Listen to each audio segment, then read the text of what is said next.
우리가 살다 보면 참 세상에는 반복되는 일이 많습니다. 좋은 일이든 나쁜 일이든 의식하든 의식하지 않든 말입니다. 그것이 습관이라는 말로 우리가 부르기도 합니다. 좋은 습관도 있고 나쁜 습관도 있을 수 있습니다. 그런데 이런 반복되는 일들이 세상에는 참 많은데 그 중에 하나는 죄의 문제라고 생각합니다. 우리는 끊임없이 최소한 주일에 예배 때 와서 예배를 드리면서 우리의 죄의 문제를, 우리의 불신앙의 문제를 생각하게 될 겁니다. 그러나 우리가 가정으로, 일상으로, 회사로 돌아가서는 또 그와 그의 문제들을 그렇게 심각하게 다루지 않는 부분이 참 많은 것 같습니다. 우리가 우리의 죄가 얼마나 신속히 침투하는지를 알아야 하는데, 선악과를 먹고 난 인간이 범한 죄가 뭔지 아십니까? 어떤 사람들은 그렇게 말합니다. 이 선악과 그까짓 걸 따먹었다, 못 따먹었다, 그까짓 게 뭐 얼마나 대단한 일이라고. 어쩌면 그럴 수 있죠. 물론 하나님의 말씀을 어겼다는 측면에서 보면 어마어마한 죄지만, 그 과일 하나를 따먹었느냐 안 따먹었느냐 사실 그게 우리가 설이라고 흔히 부르는 정도의 문제이지 그게 뭔 큰 죄냐? 물론 그렇습니다. 일리 있습니다. 그런데 여러분 그거 생각해 보셨습니까? 그까지 선악과를 하나 따먹은 것 그 자체가 문제가 아니고, 첫째로는 하나님의 말씀에 불순종했다. 어겼다. 부모의 마음을 어기고 불순종했다는 거죠. 그 불순종이 얼마나 큰 죄인지는 우리가 또 생각해 볼 시간이 있겠지만, 두 번째로는 여러분 그 불순종, 그 죄, 선악과를 따먹은 죄의 결과가 뭐죠? 살인이었습니다. 그걸로 인해서 결국은 살인이 나타납니다. 그 작은 불순종 하나가 살인과 그에 못 미칠 만한 더 많은 죄들의 근본이 됐다는 사실을 여러분 기억해야 됩니다. 그래서 모든 죄를 범할 능력과 의지를 지닌 죄의 본성을 인간 속에 낳았다는 것은 상상하기 어렵지만, 이런 일이 눈앞에서 일어나고 또 죄는 인간의 마음을 통해서 정체를 드러난다는 사실을 우리가 기억해야 됩니다. 웹스터 사전에 보면 그리스도 사역의 필수 요소인 긍휼히 여김을, 다른 사람의 고통을 들어줄 열망을 가지고 남을 의식적으로 동정하는 것이다, 이렇게 정의합니다. 그러나 주님께서 우리에게 가지라고 했던 긍휼히 여김은 단순히 그분의 뜻을 표현하는 것에서 끝나는 것이 아니고 그분의 존재 깊은 곳에서 솟아나오는 것임을 깨달아야 합니다. 주님이 말씀하신 긍휼히 여김이란 것은 그분의 능력 있는 구원과 치유, 구속사역에 나오기 때문입니다. 그래서 우리는 죄로부터 돌아설 것인지 아니면 계속적인 불순종의 결과로 고통받으며 초라하게 살 것인지를 결정해야 한다, 이렇게 말을 합니다. 자, 오늘 본문 말씀은 출애굽기 6장입니다.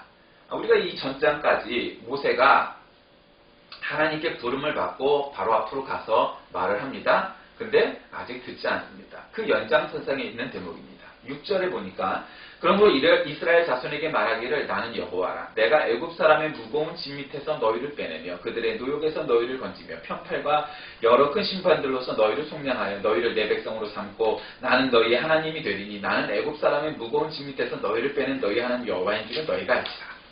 자, 무슨 얘기입니까? 애굽 사람의 무거운 짐 밑에서 너희를 빼내며, 그러니까 우리의 현실이 어느 인생인들 벤츠를 타고 외제차를 타고 큰 부자들에게도 여러분 그 사람들은 그 사람들 나름대로의 무거운 짐이 있죠. 대통령이나 국회의원들은 나름의 짐이 없겠습니까? 있죠. 왜 없겠어요? 네, 다 있을 겁니다. 부자도 권력자도 뭐 어떤 힘이든 갖고 있는 사람도 마찬가지일 겁니다. 그런데 그러니까 모든 인생은, 그래서 불교에서 얘기하는 것처럼 인생은 고해다, 고통의 바다다, 이렇게 얘기하는 거 아니겠습니까? 그러니까 지금 히브리 사람들이 갖고 있는 고통의 그 현실은 뭐죠? 애굽 사람의 채찍 아래, 애굽 사람의 핍박 아래 놓여있는 노예와 같은 삶을 사는 것이 그들이었죠. 근데 내가 애굽 사람의 무거운 짐 밑에서 너희를 빼내며 그들의 노역에서 너희를 건지며 편팔과 여러 큰 심판들로서 너희를 속량하여 너희를 내 백성으로 삼겠다. 그러니까 여러분 정말 내가 닥쳐져 있는 어려운 문제들에서 나를 해방시킨다, 이렇게 선언하시는 거죠. 그리고 내 백성으로 삼고 너희 하나님이 될 것이다. 나는 애국 사람의 무거운 짐 밑에서 너희를 빼는 너희 하나님 여호와인 줄을 너희가 알지라, 이렇게 얘기하는 겁니다. 그러니까 얼마나 아주 현실적인 문제입니까?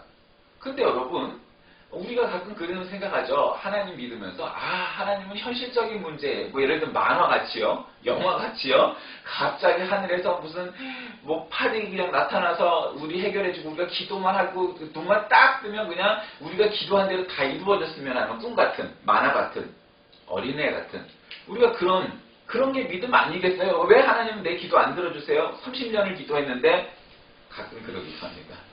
여러분, 그건 믿음이 아닙니다. 왜 믿음이 아닐까요? 그건 내가 하나님한테 그냥 일방적으로 짓거렸던 얘기들이고 내 뜻입니다. 믿음이란 뭔지 아십니까? 내 뜻대로 이루어지는 게 믿음이 아니고 하나님 뜻대로 이루어지는 게 믿음입니다. 우리가 그거 굉장히 착각합니다. 그럼 기도는 왜 하게 해요? 기도는 하나님의 뜻을 들으려고 하는 거지 내 뜻을 전하려고 하는 게 아닙니다. 여러분, 거기서 사실 근본적인 차이가 있는 겁니다. 신앙생활을 몇 년을 했는데, 그래서 물질의 축복을 받았는데, 참 나는 했는데 딱 한 가지 이 문제가 해결이 안 돼요. 그런 분이 가끔 있습니다. 기도는 왜 하냐면 하나님의 뜻을 알려고 기도하는 것이지 내 뜻을 하나님한테 전하려고 하는 게 아닙니다. 그러면서 별책부록처럼 내 뜻도 스쳐 하나님 내 마음 이런 거 아시죠? 내가 기도한들 안 한들 하나님 모르시겠어요? 이미 다 알고 계세요. 그 별책부록처럼 슬쩍 끼워 넣는 거죠. 하나님의 뜻을 알려고 기도하는 거지 내 뜻을 전하는 건 아니다라는 거죠. 그런데 우리는 대체로 기도를 어떻게 하죠? 내 뜻을 전하려고 하죠. 하나님 이거 이루어주세요. 예. 하나님 음성은 안 듣죠. 가끔 그런 분 있어요. 새벽 기도 때. 새벽 기도 때 설교가 너무 길어요. 좀 기도할 시간을 주세요. 그분이 막 2시간, 3시간 기도하냐? 그런 것도 아니에요. 그건 뭐냐? 하나님의 말씀을 듣기보다는 내 걸 전하는 거. 그것도 사실 매일 기도가 매일 똑같죠. 그런데도 그게 적다는 거죠. 듣는 걸 잘 듣느냐? 그렇지 않아요. 대부분의 사람이 그래요. 기도의 본질을 우리가 잃으면 안 된다 이거죠. 하나님의 뜻이 뭘까를 자꾸 질문하고 들어야 된다. 그런데 그 하나님이 너희 하나님이 될 거다. 내가 네 하나님 돼줄게. 이러시는 거예요. 그러니까 이게 별거 아니다 생각하면 별거 아니겠지만 여러분 세상을 만드신 창조주 하나님, 내가 네 하나님, 내가 너희 아버지가 돼줄게 하는데 여러분 그보다 큰 일이 어디 있겠어요? 지금 히브리 사람들은 하나님을 몰라요. 아브라함과 이삭과 야곱의 하나님 잊어버린 사람들 많아요. 왜? 현실이 빡빡하니까요. 여러분 믿음이란 건 그거죠. 일제시대에 기독교인이 지금보다 훨씬 적었어요. 인구의 1% 정도밖에 안 됐구나. 하여튼 그렇게 적었어요. 지금 거의 25% 이상이 되고 30%가 된다고 하는 사람도 있으니까. 프로테이지가 문제가 아니고 그게 진짜 백이냐 그게 문제예요. 그러니까 이 시대에 이미 애국을 건너오면서 아브라함과 이삭과 야곱과 요셉의 하나님 따위는 잊어버린 사람들이 이미 부직이 있어요. 왜? 삶이 뻑뻑하기 때문에. 아주 그냥 팍팍한 인생을 살다 보니 하루 벌어 하루 먹고 살기도 힘들어 죽겠는데 하나님 따위는 잊어버리고 이미 역사 속에 묻혀버리고 다 잊어버렸다 이거죠. 그런 사람들이 굉장히 많은 거죠. 그런데 거기서 내가 너희를 해방시켜줄게. 그러면 여러분 한번 계산해 보세요. 주판을. 하나님이 나를 여기서 해방시켜준대. 그리고 내가 너희 하나님이 돼준대. 그리고 또 딱 이제 8절 아직 안 읽었지만 내가 아브라함과 이삭과 야곱에게 주기는 맹산 땅으로 너희를 인도하고 그 땅을 너희에게 줘 기업을 삼게 하겠다. 땅도 준대. 그럼 내가 미칠까요? 안 미칠까요? 땅은 고사하고 나를 이 압제에서 해방시켜주는 것만으로도 사실은 내가 남는 장사예요. 그죠? 나의 득이 있잖아요. 그런데 거기다가 내 하나님이 돼주고 기업을 주겠대. 땅을 주겠대요. 그러면 나는 이건 보너스도 플러스 알파예요. 그런데 말이죠. 사람들이 그렇게 생각을 안 하는 거예요. 하나님이 나한테 다 이뤄주셨는데 뭐 하나는 안 이뤄주셨다. 예. 그래서 그걸 위해서 기도한대요. 기도하지 말라는 게 아니에요. 기도해야죠. 그러나 다 이뤄졌다며 그 한 가지 때문에 그렇게 불만을 가지면 세상에 그것보다 더한 인생이 얼마나 많은데 우리가 내 인생을 하나님 앞에서 나 참 불쌍하다, 나 참 저하다 그럴 수 있겠냐면 애굽의 압제에서 해방시켜주는 것만으로도 충분한 일인데 땅을 주겠다고 내가 너의 하나님이 되어주겠다고 약속하시는 그런 하나님인 거죠. 그런데 문제는 우리가 너무 잘 알잖아요. 그런 하나님이신데 여기서 가나안 땅이 여러분 아무리 뭐 몇백만 명이 되는 그 아이와 노인들까지 낀 그룹이라고 해도 지금의 이집트에서 지금의 팔레스틴, 이스라엘까지 가는데 걸어서 간다 한들은 한 달이 안 걸려요. 한 달이 걸릴 거리가 아니에요. 사실은 더 빨리 걸으면은 뭐 그보다 더 빨리도 갔을 거예요. 그리고 아무리 느리고 뭐 진짜 한 달들 몇 달이면은 들어갔어야죠. 뭐 젊은 장병들, 군사들 같으면은 사실은 뭐 한 일주일이면 쭉 걸어서 갈 수도 있는 그런 거리예요. 그런데 여러분 우리가 너무도 잘 알듯이 애굽에서 출애굽해서 애굽을 탈출해서 가나안 땅에 들어가기까지가 몇 년이 걸렸죠? 40년이 걸렸어요. 우리가 너무 잘 알잖아요. 아직 나오진 않았지만. 그러면 우리가 벌써 어떤 생각을 할 수 있겠나요? 땅을 주겠다고 했는데 40년이 걸린 이유가 뭐죠? 애굽 사람들이 반복되게 계속 불신앙해요. 아니 해방시켜주고 탈출만 시켜준 것만 해도 하나님은 능력 있으신 분이구나. 야 세계 초강대국인 애굽의 바로, 애굽의 황제, 애굽의 왕, 지금으로 말하면 대통령을 까부수고 우리를 그 손에서 해방시켜 주셨으니 하나님은 정말 능력 있는 하나님을 당연히 믿었어야만 하는데 얼마 못 가서 몇 달이 못 가서 또 불신앙하고 몇 달이 또 못 가서 또 죄짓고 몇 달이 못 가서 또 우상 만들고 몇 달이 못 가서 또 그러는 거예요. 그래서 결국 그게 40년이 된 거죠. 자, 이 사람들이 애굽에 있을 때 우리 좀 이것에서 해방시켜달라고 기도했을까요? 안 했을까요? 했을 거예요. 그 출애굽의 과정 속에서도 우리가 빨리 좀 가나안 땅에 들어가게 해달라고 목적지 도착하게 해달라고 했을까요? 안 했을까요? 아마 했을 거예요. 심지어는 이 사람들이 모세가 시내산에 올라갔을 때에도 기도했을 거예요. 근데 자, 그 기도는 무슨 의미가 있는 거죠? 어떻게 말하면 그 기도 아무짝에 쓰면 쓰레기 같은 기도였다는 거죠. 왜? 그들이 기도를 안 하지는 않았을 거다 이 말이죠. 그런데 쓸데없는 기도한 거죠. 애굽에 있을 때나 출애굽 때나 우상 갖다 만들어 놓고 노뱀 만들어 놓고 송아지 금송아지 만들어 놓고 거기다 대고 절하고 하나님 어쩌고 저쩌고 거기다 그거 했을 거라 이 말이죠. 그럼 그 사람들이 신앙이 믿음이 좋은 사람들이었나요? 참말이에요. 그 믿음이 아니에요. 오히려 아주 죄지고 불신앙이죠. 그 일이 반복되는 거예요. 사람들이 기본적인, 본질적인 문제들을 쉽게 넘어가려고 해요.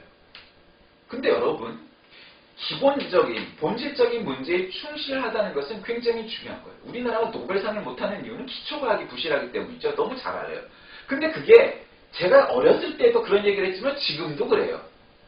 아마 제가 노인쯤 되면 우리나라에 노벨상이 나올까요? 아마 나올 것 같아요. 그 정도에는. 그런데 그렇게 반복되게도 자꾸 우리의 문제점들을 자꾸 조명하지만 안 되는 이유가 뭐죠? 기초과학을 공부 안 하기 때문이에요. 왜? 돈도 안 되고 힘들기 때문이죠. 30년 동안 혹은 뭐 20년 동안 연구소에 처박혀서 그 문제 갖고 씨름해야 노벨상 한번 받는 거예요. 그게 재밌는 일이겠어요? 그거 아주 빠져서 하지 않느냐? 그래서 힘든 거예요. 자, 여러분. 신앙의 본질이란 반복되는 일들을 끊임없이 불신앙으로 저지르는 사람과 하나님의 일을 끊임없이 반복되게 순종하는 사람들과의 차이예요. 물론 전적으로 이쪽이 100%, 전적으로 이쪽이 100%는 없죠. 누구라도. 그러나 끊임없이 믿음이라는 미명하에 큰 교회든 작은 교회든 목사든 장로든 집사든 평신도든 아무 관계없이 반복되게 꾸준히 자기의 뜻을 하나님의 뜻이라는 명령으로 그런 명제를 갖다 붙여놓고 자기 뜻을 이루려고 하는 사람이 있어요. 그런 교회가 있어요. 그건 하나님과 아무 관계가 없는 거죠. 거짓 선지자고 사꾼 목자라는 거죠. 그런데 하나님의 뜻을 위하여 일을 하려고 하는데 별 볼 일 없다. 그래도 그건 괜찮은 거예요. 왜? 하나님의 뜻을 위하여 일을 하려고 했기 때문이죠. 그런데 우리는 외형과 사이즈를 보려하고 뭔가 그러는 거죠. 하나님의 뜻과는 관계가 없어요. 우리 판단은. 그건 잘못된 거죠. 그런 불신앙이 반복되는 것과 신앙의 일이 반복되는 것은 아주 천양기죠. 천국과 지옥처럼 극과 극이 되게 되는 거죠. 9절에 모세가 이와 같이 이스라엘 자손에게 전하나, 벌써 전하나 이렇게 나오죠. 그들이 마음의 상함과 가혹한 노고로 말미암아 모세의 말을 듣지 아니하였더라. 해방시켜주는 것만 해도 감지덕질 텐데 거기다 땅까지 준다는데 믿지 않는 거예요. 왜? 사기꾼이 존망하겠어요? 생활이, 경제가 피폐해지면 사기꾼들 많이 나타나죠. 그러니까 사기꾼이라고 여겼겠죠. 그들의 마음, 심정을 내가 이해하지 못하는 건 아니에요. 나라도 그랬을 수 있겠죠. 어려운 순간에 동족하는 거? 여러분 이민 가서 살아보세요. 그 다 누가 사기치는 줄 아세요? 한국 사람들이에요. 그 어디서 만난 사람인 줄 아세요? 교회에서 만난 사람들이에요. 불교신자도 교회 다녀야 되니까 미국은. 교회 혹은 이 절에서 만난 사람들이 그 사람들 또 사기쳐요. 그럼 그 사람이 나중에 또 이민 오는 사람한테 그 사람 또 사기를 쳐요. 그게 반복되는 일들이에요. 그게 일상이에요. 그것처럼 이 사람들도 그렇게 모세의 말을 여겼겠죠. 자, 말씀을 정리합시다. 우리는 오늘 이 본문 말씀에서 어떤 교훈을 얻을 수 있을까요? 첫째, 하나님은 반복되는 일상에서 해방시키기를 원하신다는 거죠. 우리는 매일 똑같은 삶을 다람쥐 쳇바퀴처럼 사는데 하나님은 그 반복되는 일상에서 해방시키기를 원하신다는 것을 알아야 됩니다. 둘째로, 하나님은 우리를 백성으로 삼으시길 원한다는 것, 우리를 자녀로 삼으시길 원한다는 것을 깨달아야 합니다. 셋째로, 하나님은 우리에게 기업을 주시길 원한다는 사실을 또한 깨달아야 됩니다. 또 넷째로, 그러나 사람들은 하나님의 말씀을 듣지 않고 반복적으로 죄를 짓는다는 사실을 우리가 깨달아야 합니다. 나는 하나님의 뜻이야. 지 혼자 그렇게 생각하는 거죠. 아니, 하나님은 보이지 않고 계속 자신의 얼굴이 보이죠. 왜? 사람이 나이가 먹어가면서 제일 중요한 게 뭔지 아세요? 하나님의 뜻이란 명목하에 결국 자기의 자기의 고집 이루려고 그냥 바등바등하는 거죠. 그러다가 결국 끝이 안 좋은 거죠.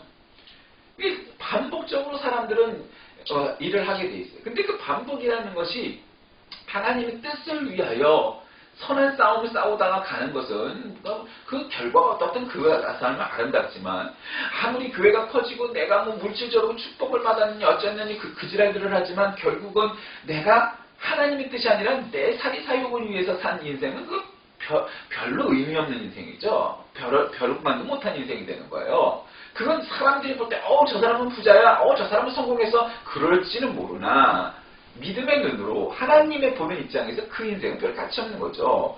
여러분, 이름 없이 순교했던 사람의 인생이 하나님께 평가를 받았을까요? 네로 황제나 바로가 큰 평가를 받았을까요? 말하나 안 하겠죠?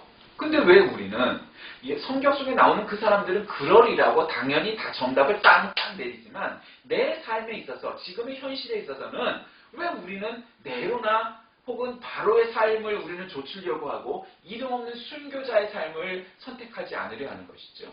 그것이 문제이죠. 반복되는 일들 속에서 우리는 돌이키고 그 반복되는 일들을 해방시키셔서 그것이 하나님의 삶으로 변화시키기를 원하시는 하나님이 우리에게 오시고 우리에게 모세를 변하시고 우리를 해방시키기를 원하신다는 사실을 기억하시기 바랍니다. 기도하겠습니다. 살아계신 하나님은 모세를 통하여 히브리 민족을 구원하기를 원하셨지만 사람들은 그 말씀이 들리지 않습니다. 물론 그 시대가 시기적으로 참 힘들어서 사기꾼들도 많았고 남의 말을 쉬 믿을 수 없는 시대였을 것이라고 짐작하지만 그러나 해방시켜준다는 그 사실 하나만으로도 그들의 삶이 참으로 큰 변화가 있었을 텐데 그들은 모세의 말을 전혀 듣지 않았습니다. 오늘날 우리에게도 하나님의 말씀이 들려지고 선포될 때 듣지 못하는 히브리 사람들과 같은 그런 심령들은 없겠습니까? 반복되는 일들 속에서 우리가 그저 아무 의미 없는 일들을 무한 반복하는데 그치고 오직 하나님의 일들만을 반복하는 귀한 삶이 되게 하여 주옵소서. 예수님의 이름으로 간절히 기도합니다. 아멘.